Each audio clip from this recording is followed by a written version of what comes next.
আসসালামু আলাইকুম। প্রিয় দর্শক, অন্নমঞ্চের আলাপচাইতে আপনাদের সকলকে আমন্ত্রণ জানাচ্ছি। প্রিয় দর্শক, আন্তর্জাতিক কূটনীতিতে একটা খুব পুরনো কথা আছে, আপনি যখন কাউকে কোনো শর্ত দেবেন তার আগে অন্তত এটুকু জেনে নেবেন সেই শর্ত মানার ক্ষমতা, ইচ্ছা এবং রাজনৈতিক সুযোগ তার আছে কিনা। না হলে সেটা কূটনীতি হয় না, সেটা হয়ে যায় নিজের জন্য নিজেরই তৈরি ফাঁদ পেতে দেয়া। আর আমার প্রশ্ন হচ্ছে, বাংলাদেশের প্রধানমন্ত্রী তারেক রহমান কি সেই ফাঁদেই পা দিলেন? কারণ দিল্লি সফরের আগে ঢাকা এমন দুটি স্পর্শকাতর বিষয় সামনে নিয়ে এসেছে যেগুলি দ্রুত নিষ্পত্তি ভারতের পক্ষে অসম্ভব। দ্রুত নিষ্পত্তি ভারতের পক্ষে করা অসম্ভব। প্রথমত ধরুন শেখ হাসিনার প্রত্যর্পণ, দ্বিতীয়ত শরীফ ওসমান হাদি হত্যাকাণ্ডে অভিযুক্তদের বাংলাদেশের হাতে তুলে দেয়া। বাংলাদেশের বিদেশ মন্ত্রক প্রকাশ্যেই বলেছে প্রধানমন্ত্রীর ভারত সফরের জন্য একটি অনুকূল পরিবেশ তৈরি হওয়া দরকার এবং সেই প্রসঙ্গেই এই প্রত্যর্পণ ও হস্তান্তরের দাবিগুলো নাকি তারা করেছেন। এখন প্রশ্নটা খুব সহজ, ঢাকা কি সত্যিই মনে করেছিল ভারত কয়েকদিনের মধ্যেই এই দুটি দাবি মেনে নেবে? মনে করেছিল সেটা? যদি মনে করে থাকে তাহলে বাংলাদেশের বর্তমান কূটনৈতিক সিদ্ধান্ত গ্রহণের ভার যাদের, তাদের মস্তিষ্ক এবং সিদ্ধান্ত গ্রহণের মান নিয়ে গুরুতর প্রশ্ন উঠবে। আর যদি জেনে শুনেই এমন শর্ত দেয়া হয়ে থাকে যা ভারত পূরণ করতে পারে না, তাহলে তো আরো বড় প্রশ্ন, বাংলাদেশ নিজের প্রধানমন্ত্রীর দিল্লি সফরের দরজাটাই তাহলে কি বন্ধ করে দিল? দেখুন, কূটনীতিতে আলটিমেটাম আর দর কষাকষি এক জিনিস নয়। শেখ হাসিনার প্রত্যর্পণের দাবি বাংলাদেশ করতেই পারে, সেটা বাংলাদেশের অধিকার। ভারত সেই দাবি মানবে কি মানবে না সেটাও ভারতের আইন, ভারতের আদালত, ভারতের চুক্তির ব্যাখ্যা, নিরাপত্তা এবং রাজনৈতিক বিবেচনার বিষয়। ভারত এখনো আনুষ্ঠানিকভাবে বলছে বাংলাদেশের প্রত্যর্পণ অনুরোধ পরীক্ষা দিন। ভারত কিন্তু এখনো বলেনি যে তারা বাংলাদেশের অনুরোধ প্রত্যাখ্যান করে দিয়েছে। বরং নয়াদিল্লি বলেছে কি, বাংলাদেশের সঙ্গে সম্পর্ক হতে হবে মিউচুয়ালিটি অফ ইন্টারেস্টস এবং রেসিপ্রোসিটি, পারস্পরিক স্বার্থ ও পারস্পরিকতার ভিত্তিতে তৈরি হবে সম্পর্ক। এই ভাষাটা খুব গুরুত্বপূর্ণ। ভারত বলেনি ঠিক আছে আপনার প্রধানমন্ত্রী আসবেন, তার আগে আমরা শেখ হাসিনাকে বিমানে তুলে ঢাকায় পাঠিয়ে দিচ্ছি। আবার ভারত এটাও বলেনি যে আলোচনা আমরা বন্ধ করে দিয়েছি কারণ আপনাদের এই দাবি আমরা মানতে পারি না। ভারত বরং বলছে আসুন কথা বলি। আর ঢাকা কি বলছে? ঢাকা বলছে আগে আমাদের দাবি মেটান, তারপর কথার পরিবেশ তৈরি হবে। দেখুন, কূটনীতির সমস্যাটা ঠিক এখানেই।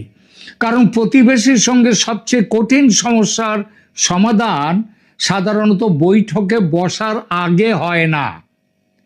বৈঠকে বসার আগে হয় না, গাড়ির আগে ঘোড়া জুড়ে দিতে হয়। ওই ঘোড়া থাকবে পেছনে, সামনে থাকবে গাড়ি, এভাবে কোনো গাড়ি চলে না। বৈঠক টেবিলেই বসে তারপরে হয়। আপনি যদি বলেন আমার সবচেয়ে কঠিন দাবিটা আগে মেনে নিন, তারপর আমি আপনার সঙ্গে আলোচনায় বসবো, তাহলে আলোচনায় বসে করবেনটা কি? কি করবেন? আর দেখুন, সবচেয়ে আশ্চর্যের বিষয় হলো এই মুহূর্তে কাকে প্রয়োজন বেশি? দিল্লিকে ঢাকার প্রয়োজন বেশি, না ঢাকার জন্য দিল্লিকে প্রয়োজন বেশি? মানে প্রয়োজনটা দিল্লির না ঢাকার? এখানেই বাংলাদেশের বর্তমান নীতির সবচেয়ে বড় অসঙ্গতি এবং যেটাকে বলা যায় পাগলামি।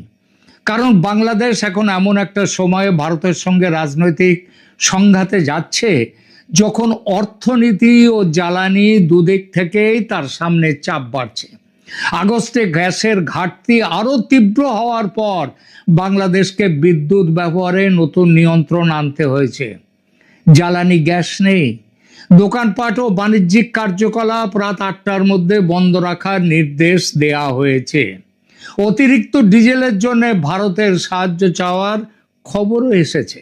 অর্থাৎ একদিকে দিল্লিকে রাজনৈতিক চাপ দেয়া হচ্ছে, অন্যদিকে সেই দিল্লির কাছেই জ্বালানির জন্য প্রায়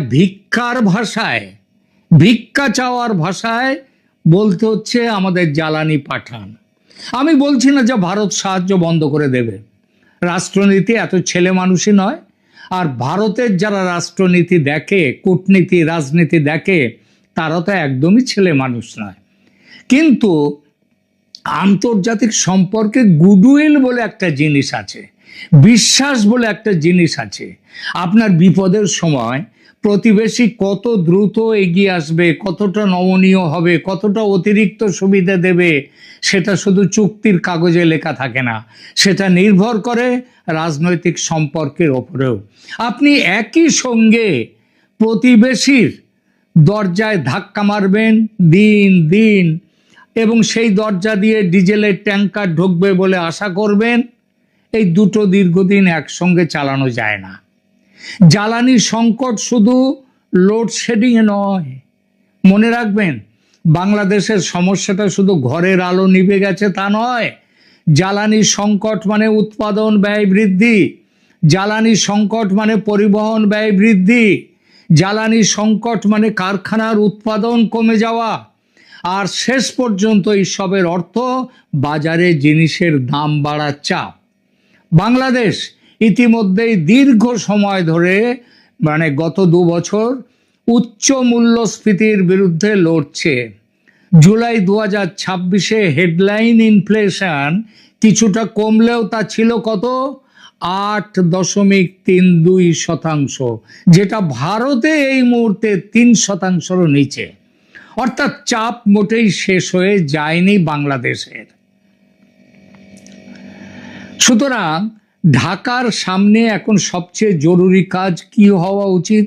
ভারতের সঙ্গে নতুন সংঘাত তৈরি করা, নাকি ভারতকে ব্যবহার করে জ্বালানি সরবরাহ, বিদ্যুৎ, যোগাযোগ, বাণিজ্য এবং আঞ্চলিক স্থিতিশীলতার জায়গাগুলো শক্ত করা?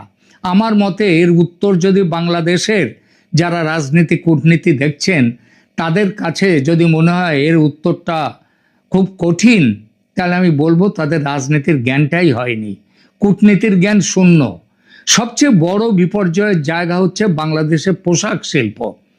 বাংলাদেশের অর্থনীতির প্রাণ ভোমরা তৈরি পোশাক শিল্পে, আর সেখানেই এখন সতর্কতার আলো জ্বলছে, রেড সিগন্যাল এসে গেছে। 2026 সালের প্রথম 6 মাসে ইউরোপীয় ইউনিয়নে বাংলাদেশের অ্যাপারেল এক্সপোর্টের মূল্য আগের বছরের তুলনায় প্রায় 16.4% কমেছে। জুলাই মাসে সামগ্রিক আরএমজি এক্সপোর্টও বছরওয়ারি প্রায় 1.9% কমেছে। বুঝছেন অবস্থাটা? আর এর সঙ্গে যোগ করুন জ্বালানি সমস্যা। বাংলাদেশের টেক্সটাইল সাপ্লাই চেনে গ্যাস সরবরাহের ঘাটতির কারণে বহু কারখানার প্রয়োজনীয় গ্যাস প্রেসারের তুলনায় চাপ অত্যন্ত নিচে নেমে যাওয়ার রিপোর্ট পাওয়া গেছে। এটা ভয়ঙ্কর কম্বিনেশন, স্বাভাবিক অবস্থা নয়। একদিকে বিদেশে অর্ডারের চাপ, অর্ডার কমছে, অন্যদিকে দেশে উৎপাদন ব্যয় বাড়ছে, তার সঙ্গে গ্যাস নেই, বিদ্যুৎ সমস্যা, লজিস্টিক খরচ। এই অবস্থায় একটি দেশের প্রয়োজন কি? স্থিতিশীলতা। বিদেশি ক্রেতাকে বোঝানো বাংলাদেশ নিরাপদ, বাংলাদেশ প্রেডিক্টেবল, বাংলাদেশে উৎপাদন বন্ধ হবে না, বাংলাদেশের প্রতিবেশীদের সঙ্গে সম্পর্ক স্বাভাবিক।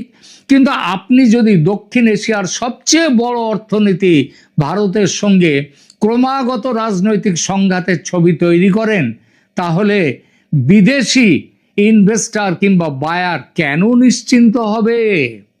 ব্যবসায়ী আবেগ দিয়ে অর্ডার দেয় না, সে ঝুঁকি দেখে, রিস্ক ক্যালকুলেট করে। এবার আসুন গঙ্গার জলে। এখানে বিষয়টা তো ভয়ঙ্কর গুরুতর। 1996 সালের ভারত বাংলাদেশ গঙ্গা জল বন্টন চুক্তির মেয়াদ শেষ হচ্ছে আর 4 মাসের মাথায়, 3 মাসের পরেই এখনো আলোচনাই শুরু হলো না। মানে হাতে মাত্র 3টি মাস। নতুন ব্যবস্থার জন্য ভারত বাংলাদেশকে আলোচনায় বসতেই হবে। এখানে এখানে কার প্রয়োজনটা বেশি? ভারতের? অবশ্যই নয়, বাংলাদেশের। এখন প্রশ্ন, এই সময়টা কি তাহলে ভারতের সঙ্গে রাজনৈতিক সম্পর্ক তিক্ত করার সময়? বাংলাদেশ অবশ্যই নিজের ন্যায্য জল চাইতেই হবে, কিন্তু নদীর জল তো আলটিমেটাম দিয়ে পাওয়া যায় না। তার জন্য টেকনিক্যাল নেগোসিয়েশন লাগে, জয়েন্ট রিভার কমিশন লাগে, রাজনৈতিক সদিচ্ছা লাগে, দীর্ঘ দর কষাকষি লাগে, এবং সবচেয়ে বেশি লাগে একটা বিশ্বাসের পরিবেশ তৈরি করা। আপনি যদি দ্বিপাক্ষিক সম্পর্কের প্রতিটি বিষয়কে শেখ হাসিনার প্রত্যর্পণের সঙ্গে বেঁধে ফেলেন, তাহলে নিজের নেগোসিয়েটিং স্পেসটা আর থাকে না। কারণ ভারতও তখন বলতে পারে আগে বৃহত্তর সম্পর্কের পরিবেশ স্বাভাবিক হোক, তারপর এইসব কঠিন বিষয়গুলোতে এগোনো যাবে। ভারত বলতেই পারে। তখন ক্ষতি কার বেশি, ভারতের না বাংলাদেশের? যদি বাংলাদেশ মনে করে থাকে ক্ষতি বাংলাদেশের নয় ভারতের, তাহলে বুঝবো তারা ওই চেয়ারে বসার অধিকার তাদের নেই। তিস্তার ক্ষেত্র সেটা ধরুন, একই বাস্তবতা সেখানেও। তিস্তা নিয়ে বাংলাদেশ বহু বছর ধরে চুক্তি চাইছে এবং বাংলাদেশের সেই প্রত্যাশার যৌক্তিক ভিত্তি আছে, কিন্তু বাংলাদেশের নিজের জলসম্পদ মন্ত্রী এই 2 দিন আগে বলেছে। তার আগে কি করলেন? তারেক রহমান চীনে গিয়ে তাদের সাথে তিস্তা চুক্তি নিয়ে কথা বলে এলেন, শোনা যাচ্ছে নাকি মৌও হয়েছে। কিন্তু বাংলাদেশের নিজের জলসম্পদ মন্ত্রী এখন কি বলছেন?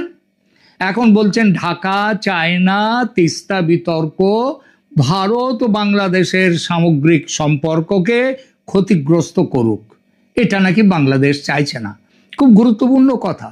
কিন্তু বাংলাদেশের যারা প্রধানমন্ত্রী এবং অন্য যারা মন্ত্রিসভা রয়েছে, তারা কি এই বাস্তবতা বুঝেছেন? এখানকার জলসম্পদ মন্ত্রী বাস্তবতাটা বুঝেছেন, থেকে শিখেছেন।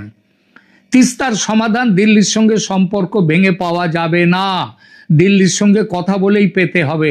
তার উপর তিস্তা শুধু ভারত সরকারের বিষয় নয়, ভারতের যা ফেডারেল স্ট্রাকচার সেখানে এতে পশ্চিমবঙ্গের স্বার্থ আছে, কেন্দ্র রাজ্য সমীকরণ আছে, শুষ্ক মরশুমে জলের অ্যাভেলেবিলিটির প্রশ্ন আছে। তার মধ্যে চীনের সম্ভাব্য ভূমিকা নিয়ে যে ভূ রাজনৈতিক ফাঁদ তৈরি করেছে তারেক রহমান, চীন তৈরি করেছে, তারেক রহমান সেখানে গিয়ে পা দিয়ে রেখে দিয়েছে। এই জট খুলতে প্রয়োজন সূক্ষ্ম কূটনীতি। হাতুড়ি মেরে কখনো জট খোলা যায় না। তারেক রহমানের সবচেয়ে বড় ভুল কোথায়? আমার মতে ভুলটা ভারত বিরোধিতা নয়, কারণ বাংলাদেশের প্রধানমন্ত্রী ভারতের সঙ্গে দ্বিমত পোষণ করতেই পারেন। বাংলাদেশ একটি স্বাধীন রাষ্ট্র, নিজের জাতীয় স্বার্থ রক্ষা করা তার দায়িত্ব। ভুল হচ্ছে জাতীয় স্বার্থ আর অভ্যন্তরীণ রাজনৈতিক স্লোগানকে এক করে ফেলা, গ্যালারির দিকে ফিরে তার ওই লাফঝাঁপ করা। দেশের ভিতরে এটা বলা খুব জনপ্রিয় যে শেখ হাসিনাকে ফেরত না দিলে দিল্লি যাব না। নাহিদ ইসলাম এই দাবি নাকি তুলেছে, আর তারেক রহমান সেই দাবির পেছনে এসে দাঁড়িয়েছে। শুনতে এই কথা খুব শক্তিশালী লাগে, হাততালি পাওয়া যায়, কিন্তু প্রধানমন্ত্রী কিন্তু শুধু হাততালি পেলে চলে না, তাকে হিসেব করতে হয়। আগামী 6 মাসে ডিজেল কোথা থেকে আসবে, বিদ্যুৎ কিভাবে চলবে, শিল্পের গ্যাস কোথা থেকে আসবে, রপ্তানি কমলে ডলার আসবে কোথা থেকে, গঙ্গা চুক্তির কি হবে, তিস্তার আলোচনা কে করবে, সীমান্ত সমস্যার সমাধান কিভাবে হবে, ট্রানজিট পদ্ধতি সেটার কি হবে, রেল যোগাযোগের কি হবে, বন্দর কি হবে, বিদ্যুৎ, বাণিজ্য। একজন বিরোধী নেতা স্লোগান দিতে পারেন, বিরোধীদের কাজ হচ্ছে স্লোগান দেয়া সরকারের বিরুদ্ধে। একজন প্রধানমন্ত্রীকে কিন্তু স্লোগান দিলে চলে না, তাকে স্প্রেডশিট দেখতে হয়, তাকে সব দিক ভেবে চিনতে কথা বলতে হয়। এটাই একটা বিরোধী দল আর এক সরকারের ক্ষমতায় যারা আছে তাদের ফারাক। বাংলাদেশের সামনে এখন সবচেয়ে বিপজ্জনক শব্দ হচ্ছে কি বিকল্প। ঢাকায় একটা ধারণা আছে ভারত না হলে চীন আছে, ভারত না হলে পাকিস্তান আছে, তুরস্ক আছে, অন্য শক্তি আছে, আমেরিকা আছে, অবশ্যই আছে। বাংলাদেশের উচিত চীন, আমেরিকা, জাপান, ইউরোপ, তুরস্ক সবার সঙ্গে সম্পর্ক রাখা। কিন্তু একটা জিনিস মনে রাখতে হবে, ভূগোলের কোনো বিকল্প নেই। চীন বাংলাদেশের বন্ধু হতে পারে, কিন্তু চীন বাংলাদেশের পশ্চিম, উত্তর, পূর্ব এই 3 দিক ঘিরে বসে নেই। সেখানে বসে আছে কে? ভারত। চীন থেকে বিদ্যুৎ বা ডিজেল আনতে যে লজিস্টিক্স লাগে, ভারত থেকে আনতে তার সঙ্গে তুলনা চলে না। নদীর উজান বদলে দেয়া যায় না, সীমান্ত সরানো যায় না, প্রতিবেশী আমি নির্বাচন করতে পারি না। কূটনীতির প্রথম পাঠ হলো, যাকে আপনি সরাতে পারবেন না তার সঙ্গে সম্পর্ক পরিচালনা করতে শিখুন। ভারতের দায়িত্ব আছে কিনা আমি সেই প্রশ্ন অবশ্যই আছে। এখানে একটা কথা পরিষ্কার করে দেওয়া দরকার, এই আলোচনার অর্থ এই নয় যে ভারত যা বলবে বাংলাদেশকে সেটাই মেনে নিতে হবে, একেবারেই নয়। ভারতেরও দায়িত্ব আছে বাংলাদেশের উদ্বেগকে গুরুত্ব দিয়ে শোনা, সীমান্ততা থেকে জল বন্টন, বাণিজ্যের বাধা থেকে প্রত্যর্পণ, প্রতিটি বিষয়ে বাংলাদেশের কনসার্ন থাকলে ভারতকে তার সেটা চিন্তা করতে হবে। ভারত তো ওই জন্যই একেবারে কেটে দেয়নি, শুধু বলছে আসুন বসুন। বড় প্রতিবেশীর দায়িত্ব ছোট প্রতিবেশীর তুলনায় অনেক সময় বেশি হয়। বড় ভাই আর ছোট ভাইয়ের কথা বলে না বাংলাদেশ, কিন্তু বড় ভাই রামচন্দ্রের মতো হবে নাকি বড় ভাই ঘাতক হবে, সেটা কিন্তু ভারত সেই ভূমিকাটা কিন্তু খুব ভালোভাবেই রেখে দেয়। সম্পর্ক যখন যদি ট্রানজ্যাকশন হয়ে যায়, আগে আমার দাবি মানো তারপর আমি তোমার সঙ্গে বসবো, তাহলে দুপক্ষই ক্ষতিগ্রস্ত হয়। কিন্তু একটা মনে রাখতে হবে একটা পার্থক্য, বড় অর্থনীতির ধাক্কা সামলানোর ক্ষমতা বেশি, ছোট অর্থনীতির কম। এই বাস্তবতাকে যদি অপমান মনে করে কেউ, তাহলে বুঝবো তিনি কূটনীতির অ আ ক খ শেখেননি। এটা জিওগ্রাফি এবং ইকোনমিক্স ভেবে চলতে হবে। শেষ কথায় আসি, তারেক রহমানের সামনে এখনো সুযোগ আছে, কিন্তু যদি না থাকে আমি বলবো বাংলাদেশের মানুষকে আর তাকে বিরক্ত না করে, উনি 17 বছর যেমন লন্ডনে ছিলেন, তিনি লন্ডনে চলে যান টিকিট কেটে। টিকিট তাকে কাটতেই হবে, আজ হোক কাল হোক। কারণ শর্তকে প্রেস্টিজ ইস্যু না বানিয়ে আপনি দিল্লি যদি না যান, যদি নরেন্দ্র মোদীর সঙ্গে না বসেন, তাহলে আপনার, আবার বলি যে আপনার এই চেয়ারে বসে দেশ চালাবার যোগ্যতা, ক্ষমতা এটা কোনোটাই আপনার নেই। কারণ আপনি কূটনীতির পাঠ শেখেননি। কূটনীতি মানে বন্ধুর কাছে আত্মসমর্পণ নয়, আবার শত্রুর সঙ্গে যুদ্ধ করাও নয়। কূটনীতি মানে যার সঙ্গে আপনার মতবিরোধ আছে তার কাছ থেকেও নিজের দেশের জন্য সর্বাধিক সুবিধা আদায় করে আনা। তারেক রহমান যদি সেটা করতে পারেন, তাহলে দিল্লি সফর তার রাজনৈতিক দুর্বলতা হবে না, বরং সাফল্য হয়ে যেতে পারে। কিন্তু যদি তিনি ওই শর্ত দিয়ে বসে থাকেন, গ্যালারির দিকে ফিরে কিভাবে লাফঝাঁপ দেবেন, তাহলে তিনি নিজের জন্য তৈরি করবেন এক ভয়ঙ্কর ডিপ্লোম্যাটিক ট্র্যাপ। আর সেই ফাঁদের মূল্য শুধু তো তাকে দিতে হবে না, তিনি আবার চলে যেতে পারবেন। 17 না হোক, এবার 27 বছরের জন্য তিনি লন্ডন চলে যেতে পারবেন।